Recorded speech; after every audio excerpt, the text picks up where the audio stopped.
Како улогата на инфлуенсер стана дел од маркетинг стратегијата на поголемите брендови во земјава? И што значи да се биде инфлуенсер во Македонија? Вечерва во Трилинг зборувам со авторот и инфлуенсер Ксенија Николова. Николова, добро вечер. Добро вечер, благодарам на поканата. Во една дефиниција за терминот или професија инфлуенсер стои луѓе почитувани, гледани и слушани во некоја специфична индустрија од голема публика. Вие практично преку вашите книги и вашето пишување станавте влијателни во земјава и покрај публицитетот, што значи и што треба да поседува еден инфлуенсер во земјава? Токму така, јас пишувам уште од малечка. Имам 6 книги издадено за себе и сето тоа, за тоа има нормално многу труд, многу работа, години се во прашање како мојата публика се градела и се станувала се поголема и поголема. Па со социјалните мрежи некако сето тоа се прошири и некако се поврзавме со публиката, комуницираме полесно, побрзо, дознаваат за најновите нешта што јас ги издавам најбрзо што е можно. Мене лично работата и како автор ми олеснија социјалните мрежи, ми помогна да ја пронајдам поточно својата публика и таа да ме пронајде мене. И на тој начин некако и се разви тоа влијание кое што е како последица, убава последица можам да кажам, затоа што убаво е да си има влијание, убаво е да се познава сопствената публика и да знаеш дека тоа што го правиш некому значи. Секако тоа во мојот случај се заслужи со многу труд и многу работа, но јас сега се наоѓам во една точка каде што си ја познавам својата публика доста добро и тие ме познаваат мене и комуницираме токму преку тие социјални мрежи. Ја споменавте публиката, точно 28.000 луѓе во моментов ве следат на социјалните мрежи, на Инстаграм. Во моментов експертите за бизнис и маркетинг велат дека Инстаграм нема некоја позрела конкуренција, освен можеби TikTok. Малку ги ремети, нели, водите, ако може така да се нарече. Како оди процесот на соработка со клиентите? Значи, ви се обраќа некој клиент да го рекламирате неговиот производ, настапуваат со конкретна маркетинг стратегија или бараат малку повеќе ваша креативност во целиот тој процес? Па, јас во суштина сум интроверт по природа и секогаш сакам нештата сами да ме пронајдат, односно јас да ги привлечам, а не ги барам и нели не очекувам ништо, а работите така некако сами ми доаѓаат. Соработките можат да бидат најразлични, оние кои што мене ми се најблиски, можам да кажам, и кога имам креативна слобода да се изразам креативно и сето тоа што се представува да го приспособам максимално на моето секојдневие и на мојот стил на живот. Можам да кажам дека сум доста селективна и искрена во соработките, затоа што не би прифатила нешто што навистина не го користам, не го сакам, не ми се допаѓа и не го почитувам како бренд или што е да е. Така што се што се пласира кај мене е генерално нешто што јас сум. Кај мене нема некои представувања кои што се лажни. Ние уметниците мораме да живееме вистински во секоја смисла на зборот, затоа што инспирацијата тогаш доаѓа најчисто и најлесно. И јас, например, сум расчистила со преправања и со представувања на некој лажен начин, тоа за мене не е добро и за никого во суштина. И се што правам многу искрено, така што и некако енергијата што ја привлекувам ми се враќа така искрена. Ви се случило до сега да одбиете некој клиент во однос на презентирање на одреден производ? Апсолутно. Мислам, тоа не е нешто со кое што јас се гордеам, нели, не е дека нешто јас имам право. Просто не сум се пронашла, нели, во некоја понуда, соработка и едноставно сум сватила дека можеби не е најдобро е да не ја прифатам и тоа е нормален процес од оваа работа. Да, и во целиот тој процес на работа, суштината е објавување на фотографии и видеоматеријали преку кои вие го презентирате и го нудите тој производ пред публиката.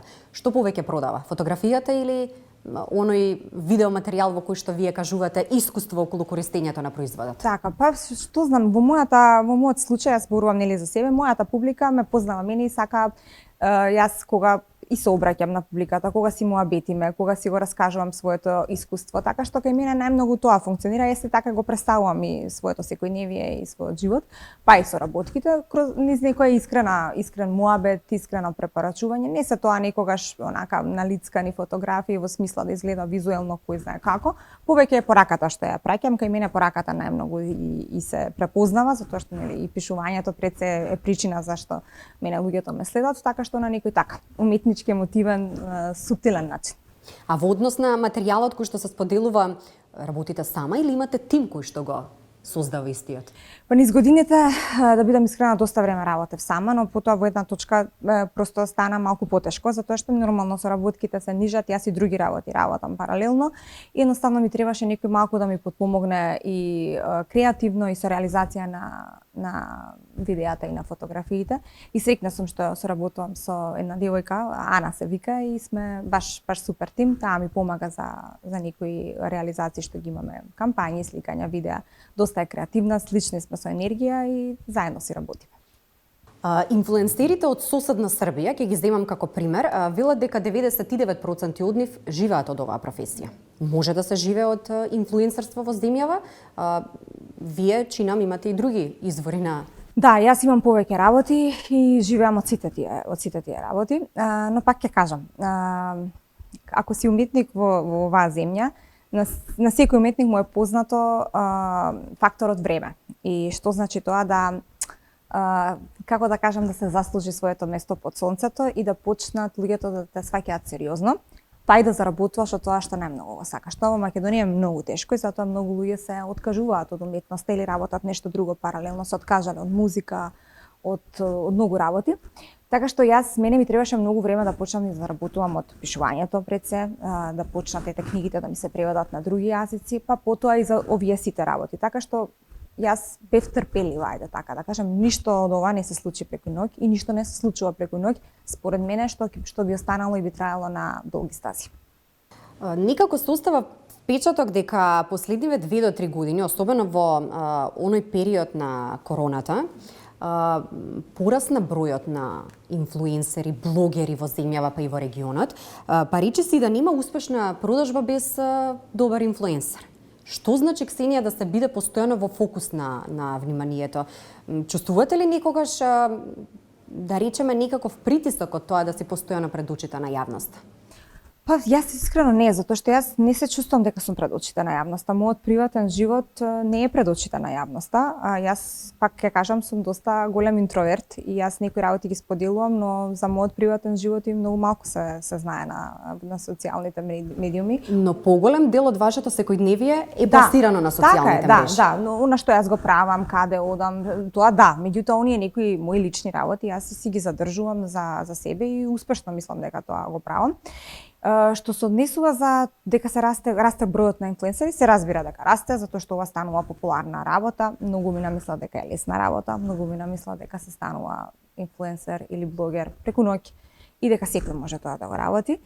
Јас не мислам дека е тоа така. Мислам дека е како секоја друга работа многу потешко од што изгледа. И патот е малку потрнлив од колку што луѓето мислат. Она што мислам дека ги дели инфлуенсерите од оние успешни, оние неуспешни, оние кои што имаат публика, оние кои што сакаат да имаат публика, е мотивот. Кој е мотивот зашто го правите ова? Ако постои искрено нешто во вас кое што ве мотивира да го правите ова затоа што го сакате, на пример како што е во мојот случај пишувањето, па сето тоа станало како последица, тогаш да, неуспехот ќе дојде, може ќе дојде бавно, но ако се трудите, ќе дојде. Но ако просто сакате само да бидете популарни и познати и да мислите дека ќе го живеете животот на полесен начин, тогаш е малку потешко. А што е најкомплицирано во овој профил на работа или во оваа професија? Се квалификува како професија? Овој домен на работа? Јас сметам дека се квалификува со оглед на тоа дека еве кај нас во Македонија ние чекориме натака кон тоа да може еден човек буквално и само да го работи тоа. Мислам дека допрва кај нас ќе стаса тоа, но веќе во соседните земји луѓето кои што работат како инфлуенсери немаат потреба да работат ништо друго, затоа што заработуваат одлично и се максимално посветени и зафатени од работата, бидејќи навистина имаат многу работа. Да не заборавиме дека од инфлуенсерството, односно од имањето влијание, може да потекнуваат и нови идеи за бизнис, може да се почне нешто ново, бидејќи имаш публика, можеш да создадеш свој бренд, можеш да создадеш некој свој производ, полесно да го продадеш токму ради тоа што имаш влијание. Така што сето тоа е една мрежа на безброј можности кои што ако знаеш умно да ги искористиш, секако би ти биле во прилог. Споменавме на почеток дека благодарение на книгите и вашите дела станавте малку повлијателни кога станува збор за присуството нели во нашето општество. Во моментов имате, чинам, 4 романи. 6 романи, така. Во моментов се издава последниот?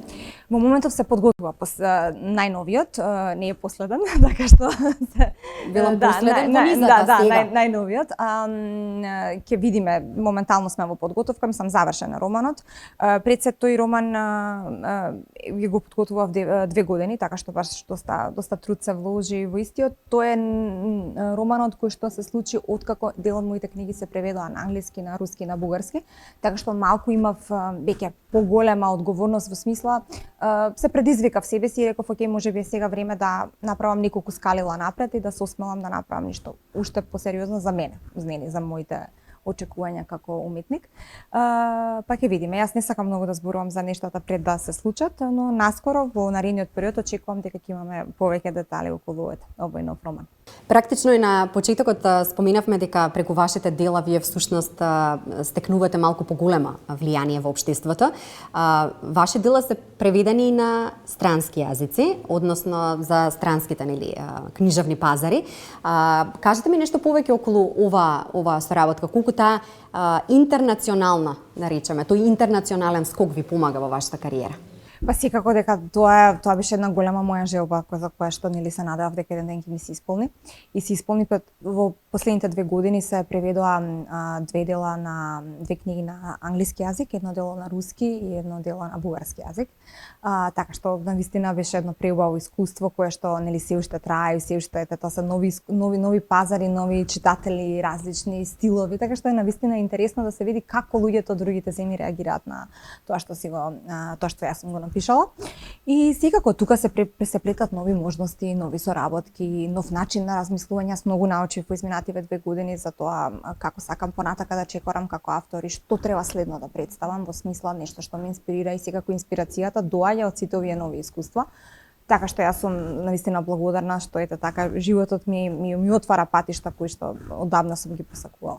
Ги споменавте реакциите на странската публика, какви се по читањата на вашите дела? Генерално се добри. Таа публика, особено западната публика, навистина е многу, како да кажам, посветена читателска публика и доста коментира за делата. Значи тие имаат нивните ревјус што ги постираат и навистина многу читаат и сакаат да дискутираат дела. Нормално коментарите се некогаш позитивни, некогаш со критика и сето тоа, но јас многу научив и од критиките, најмногу од критиките и сватив дека некои работи кај нас што во нашата литература при превод малку се губат на англиски јазик, малку поинаку звучи, можеби треба малку поинаку да се направи и така многу големо искуство за мене. Секако не е едноставен тој процес и на превод на делото од македонски на англиски, па сето тоа да остане толку суштински исто како што сум го напишала јас. И токму затоа од оваа причина еве сега ќе го споменам. Со мојата уредничка по изминатата година дена разговаравме за тоа, за следното дело како би било, што би било и свативме затоа што јас моето образование беше на англиски и англискиот го владеам многу добро, исто како македонскиот можам горе-долу да кажам. Одлучивме делото да го напишам пред се на англиски, за да не се случи оној момент губење на некоја суштина во преводот. Така што најновата книга е напишана оригинално на англиски, а сега моментално ја преведуваме на македонски за нашиот пазар. Пред се ќе биде издадена на македонски, но ја имаме во оригинална напишана верзија на англиски, работена паралелно со уредник. И многу ми е драго поради тоа што мислам дека оној момент што го немавме во претходните романи, што се губеше при преводот, сега го надмиравме затоа што е оригинално напишан на англиски. А што ќе има можност читателската публика да чита од вас во 2023? Па токму оваа нова книга, таа дефинитивно ќе излезе во 2023 затоа што се при крај подготовките, нема многу да откривам, јас навистина така малку сакам да почекам да се случат работите, но ова е навистина едно многу интересно за мене дело кое што ме предизвика на многу полиња и се надевам дека публиката ќе го препознае тоа и дека ќе им се допадне. Изминатиот период никако бевте поприлично гласна околу одредени теми на социјалните мрежи. Некако се соголивте во однос на борбата со стерилитет, во однос на вашата фаза со анксиозноста. Што значи во Македонија да бидете искрен? Колку чини да си искрен во оваа земја? Чини, меѓутоа да бидеш несреќен чини повеќе. Така што искреноста мене ми носи среќа. А несрекни сме по природа како нација? Јас мислам дека кога ја живееш својата вистина, автоматски ти се отвараат и патиштата кон среќата. Кога живееш животот искрено, без страв, си расчистил со себе на многу полења и од таму се може да биде само подобро. И тоа сакам навистина да им го препорачам на луѓето, затоа што гледам дека постои голем страх во општеството од што ќе кажат другите, како другите ќе го сватат ова, како другите, меѓутоа ние мораме да комуницираме. Ние сме мрежено општество и зависиме едни од други. Емпатијата мора да постои, мораме да делиме искуства за да си помагаме. Ние не сме изолирани едни од други, ние си требаме едни на други. Така што јас тоа што сум го споделила, како порака била испратена до многу жени, парови, кои што поминуваат низ истото. И навистина бројката е огромна, за жал. И за вакви работи треба да се зборува многу повеќе, затоа што многу пати се чувствуваме дека сме сами. А оттаму животот станува потежок. Кога мислиш дека си сам, се затвараш и потоа има тоа некои други последици, кои што може да бидат и фатални, за жал. Николова, со која вистина влегувате во 2023 година? Можам да кажам дека многу нешта оставив во 2022. Една вистина е дека мислам дека е време да престанам малку да ги пластично да ги планирам работите, затоа што ете јас секоја година си правам некои пластични планови за наредната година кои што не ми се исполнуваат. Правиме муавет сега на приватно поле, во среќата, во љубовта не можеш да планираш некои работи, можеби во работата можеш и тоа е добро, но во приватниот живот малку потешко. Па ете можеби со таа некоја леснотија да влеземе и да просто видиме што животот за прв пат вака без јас да форсирам што може да донесе. Да ви изненади. Да ме изненади. Ви благодарам за вечерашното гостување во Трилинг. Благодарам на вас.